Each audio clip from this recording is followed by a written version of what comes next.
Guys, welcome to my channel. Please like and subscribe. Thank you. Hi guys, good evening. Welcome to my humble kitchen. Hi. Ngayon magluluto tayo ng tomato soup para sa asawa ko.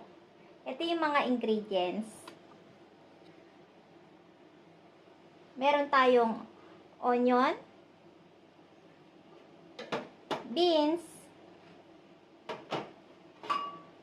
thin sliced pork, and tomatoes. Tapos, meron ding paborito namin, cabbage. Then, ang gagamitin nating pangsangkap ay toyo. Toyo yung gamit namin dito sa Japan. Ito yung gamit ko. Ito yung paborito ko. And then, ito, dashi. Pwede rin kayong gumamit ng magic sarap kung gusto nyo. Okay, start na tayo.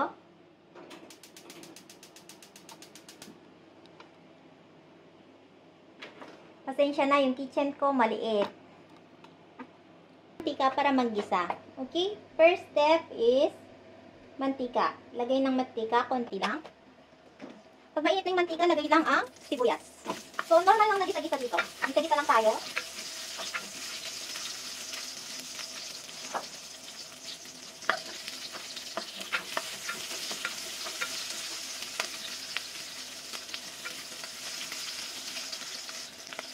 Tingnan natin, pwede ko yung sibuyas. After ng sibuyas, lagyan natin yung pork meat. Ito siya. Dito ka lang natin siya. Huwag mag-brown yung color.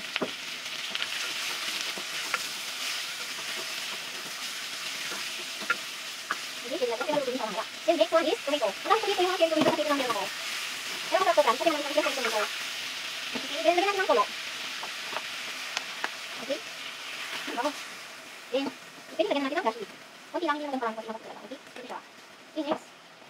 Tapan natin hanggang dapat na yung niluluto ko. Buksan natin mamaya hanggang lumabot yung mga tomatoes. Okay guys, tingnan natin yung niluluto ko kung malambot na yung mga kamatis. Okay. Malambot na. Okay na siya. Okay. Isa-isang natin yung mga kamatis hanggang totally ma-dissolve sila. Then, dahil okay na, pwede na tayong maglagay ng beans. Okay, ilan ako yung beans bago yung cabbage. Tapos, lagay lang tayo ng konting tubig guys para sa soup. Buhos ko na ha. Okay. Okay. Ayun, okay na. Isang cup lang. Then, hintayin natin kumulo hanggang pagkakulo ay lagay na natin yung cabbage. Okay guys, kumukulo na yung sinabawang kamatis. Okay, ayan siya. Sarap. Ayan siya guys. Malikot ba yung camera ko? Ayun. Ayan siya. Okay.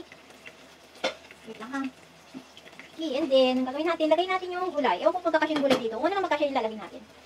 May ref naman. Pwede namang itabi yung sobra. Okay. Ito siya. So, itong gulay ko, ay madami na nito. Itong gulay ko, hindi lang siya cabbage, may napa-cabbage din siya. Ako sa yung tawag dito sa Japan. Ha? Kasya siya, kasya. Hindi, paliliit lang ito, malalang sa ito pag nakakubalo. Okay?